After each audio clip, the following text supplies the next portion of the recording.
Today I want to talk about how to make a nice tempo synced LFO in BlueCat Audio plugin script. My initial goal is that I can set the length of the LFO with these two knobs. Together they build the fraction of the LFO time. So 1/4 would be a note of 1/4, and 1/1 would be 1 bar. 4/1 would be 4 bars. 1/3 would be a triplet, and something like this would be 3/8 notes. First of all, I will show you that it works.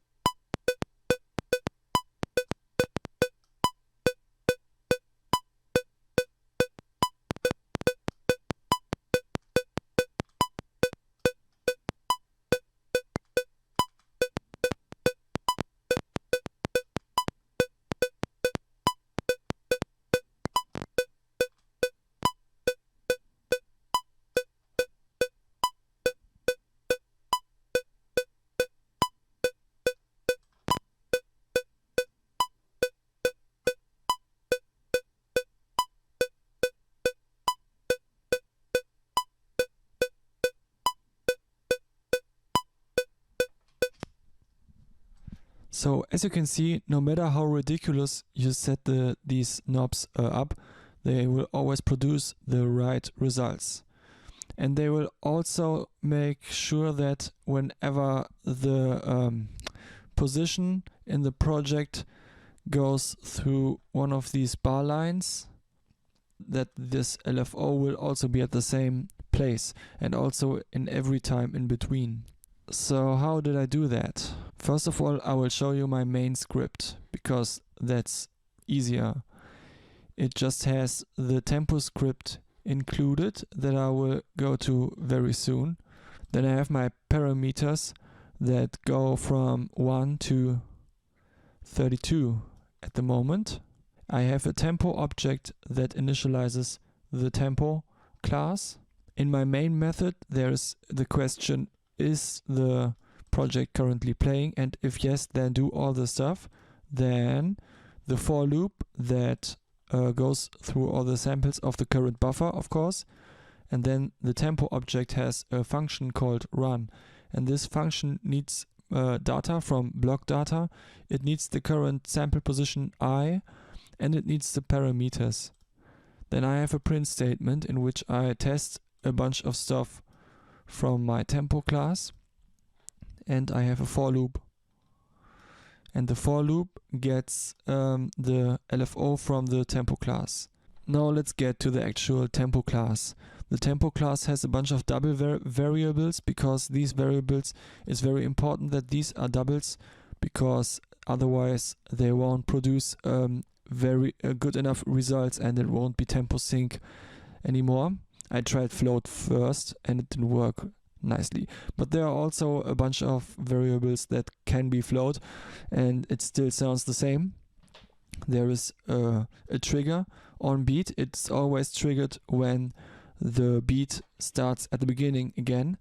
I mean, for example, when you set it to 1 bar, then on every bar, or when you set it on 16th notes, on every 16th note start.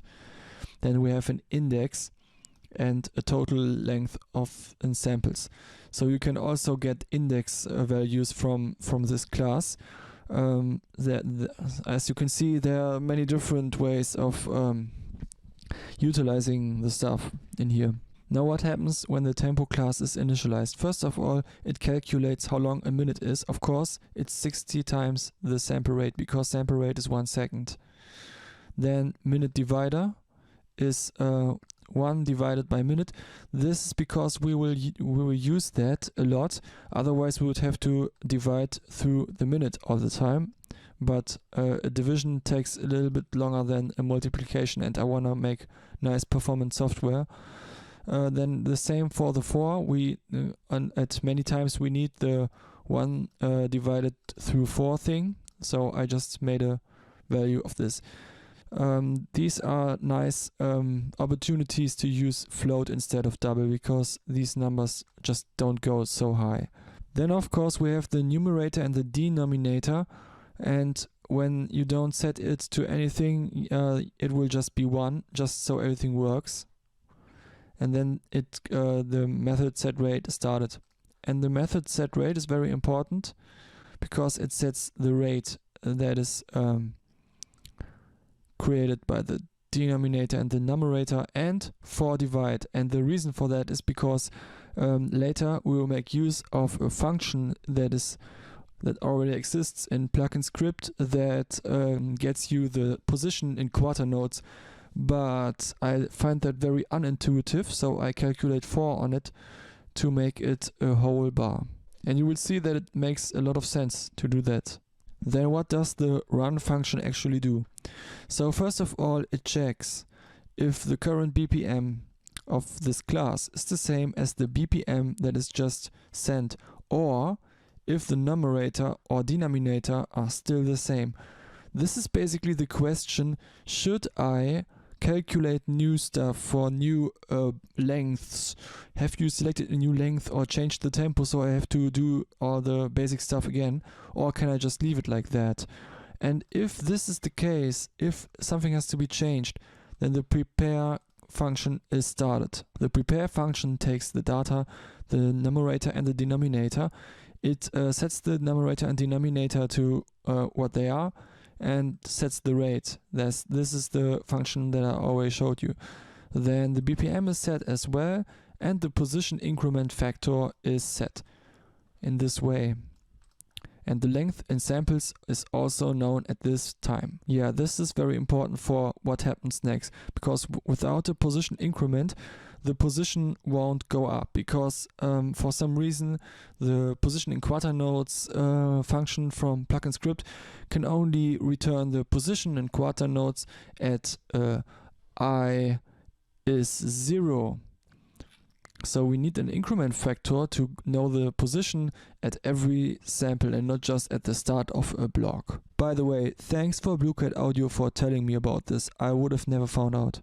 Now back to the run method. It checks whenever I is 0 and then sets the position to whatever the position is at that moment times rate.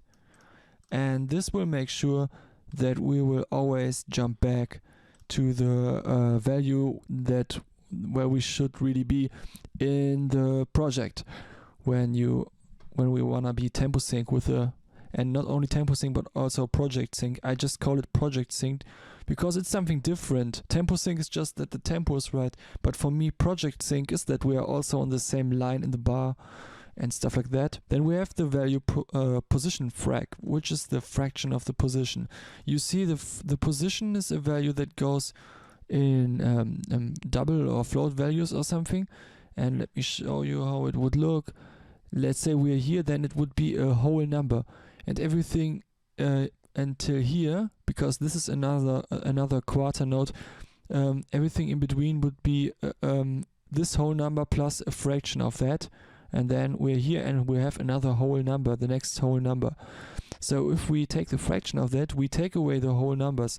So basically we take away the information about on which quarter note we are, and only leave the information on which place in between or in the middle of the quarter note in which place we are at the moment, you know. And this is the information that we store here.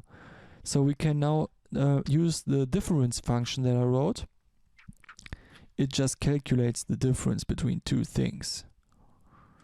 And we calculate the difference between position frag and last position frag. Last position frag is set at the end of the method.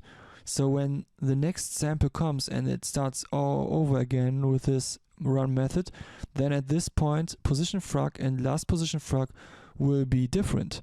And the difference will be position inc.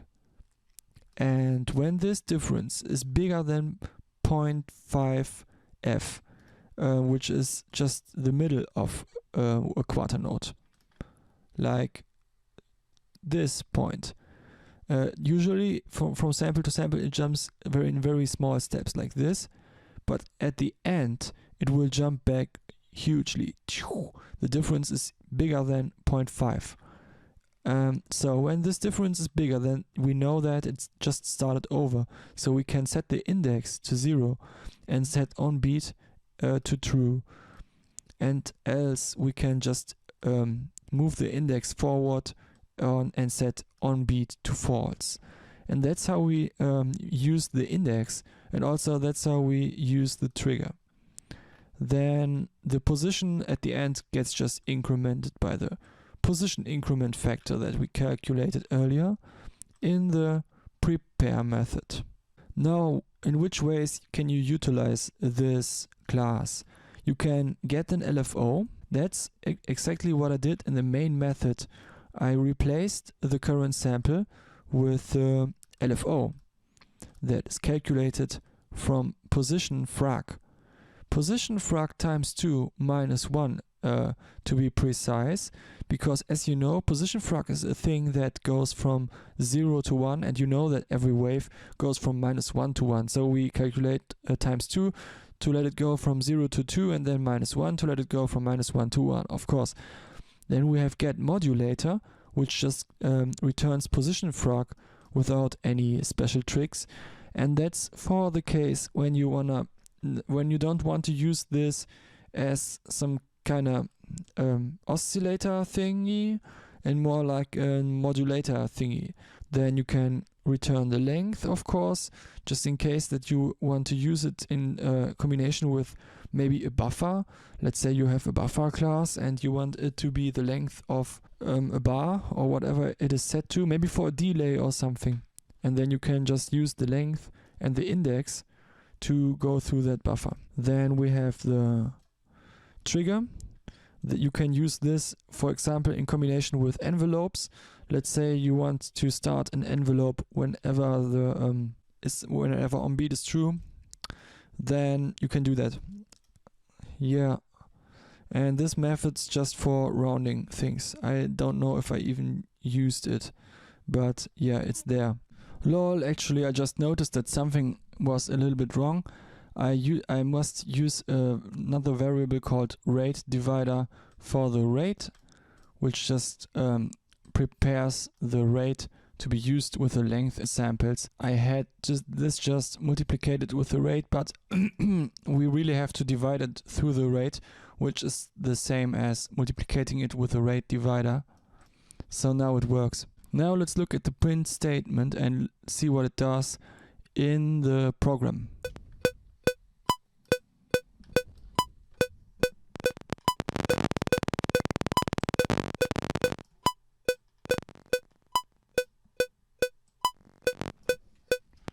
Just as we are expecting, the length in samples changes when we change the numerator and denominator. And the shorter the rhythm is, of course, the smaller the length in samples as well.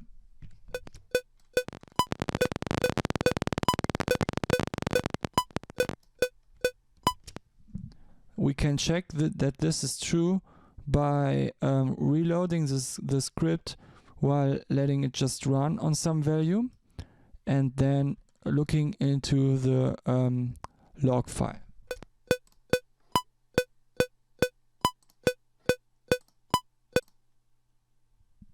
Now we have the log file here, and it produced a lot of data, and we will search for every piece of data that has the word true in it. Now we have one here, and usually the index should be very close to the length in samples, which is not the case. So we go on and we see here it is the case, then it's still the case.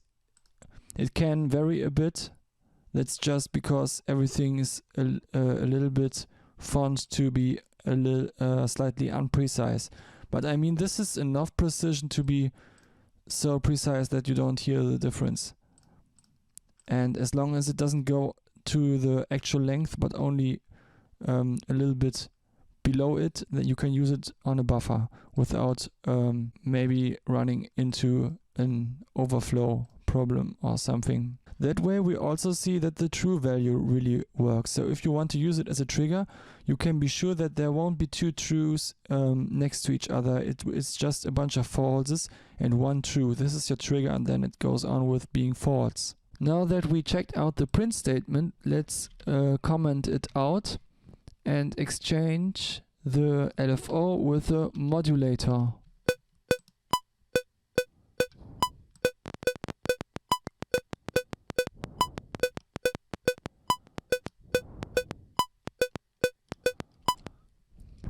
Now you see it just goes from 0 to 1 as expected. Now I changed it back to the LFO, and what we will do now is we will check the performance of this plugin.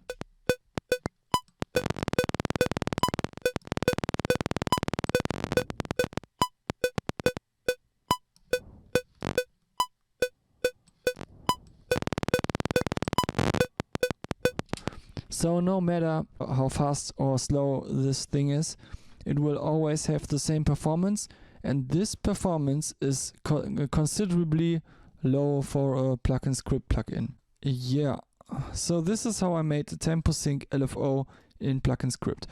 One little problem that still remains, I will demonstrate it to you before this video ends. So let's say we have a rhythm that doesn't end on a bar all the time, because maybe it's one of these 3/16 and or 3/8 rhythms.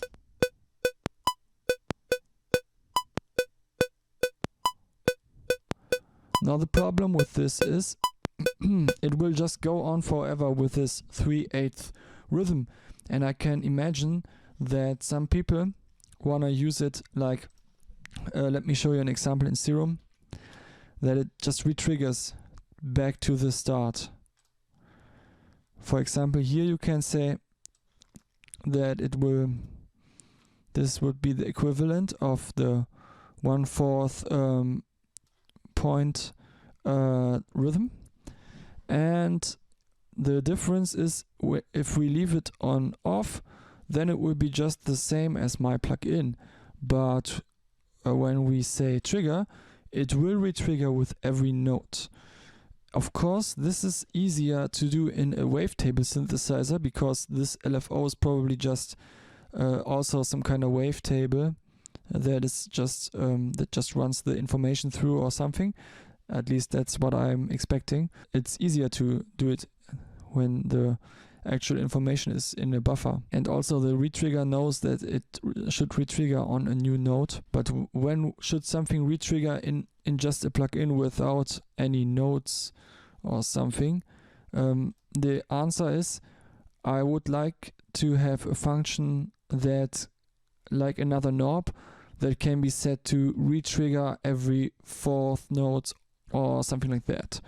So let's say you have a 3/8 rhythm, you could say retrigger every bar, even though it's a 3/8 rhythm. So goodbye.